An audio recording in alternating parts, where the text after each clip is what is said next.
In this video, we are going to review how to make a graph using Microsoft Excel. I'm using the Mac version, so yours might look a little bit different, but look or listen for the same types of things that I'm doing here. We're going to look to make a graph out of our averages. And so the first thing I'm going to do is highlight my two cells that contain my average for my treatment and my control. I'm going to go up to charts, and some of you may have to go to insert chart to find this, but go up to chart and then you're going to click on a column because these are continuous data, meaning they're height measurements and they're something that we can graph using a column. When I click on the column, I'm going to choose a clustered column and click on that, and now all of a sudden I have a graph.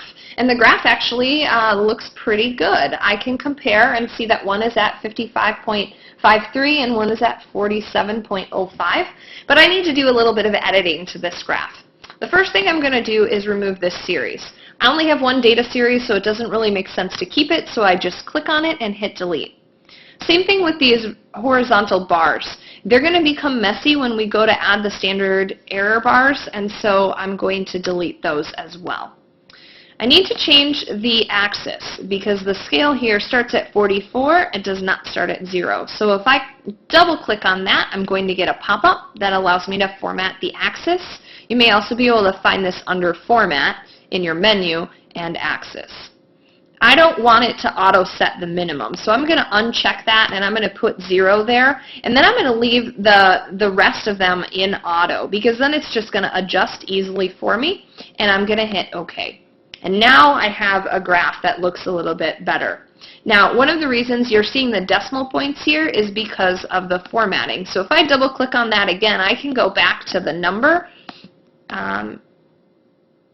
here, and I can change it where the decimal places here are going to be different. What I need to do that is to uncheck this link to source box, and then I can actually change it so that there's no decimal places. Next up is the x-axis. It's labeled 1 and 2 right now, which isn't very useful. And to do that, what you're going to have to go up to is, for me, it's under charts and it's under data. And I'm going to need to select data. You may find it under select data source. What I need to do is add here a category x-axis label. And to do that, I'm going to click on this little pop-up box, and I'm going to go up here and I'm going to highlight my treatment and my control cells. I'm going to click on the pop-out box, which brings it back in, and I'm going to hit OK. And now you can see that both of my X bars have labels.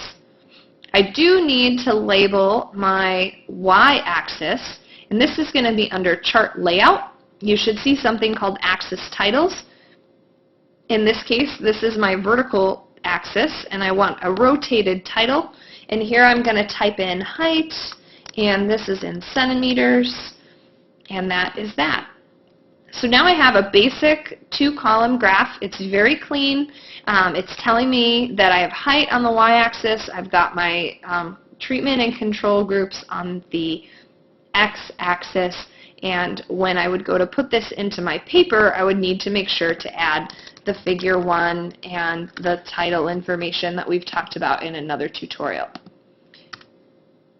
The only other thing that I need to add is the error bars, and that's going to be talked about in a separate tutorial. So that's all for this one.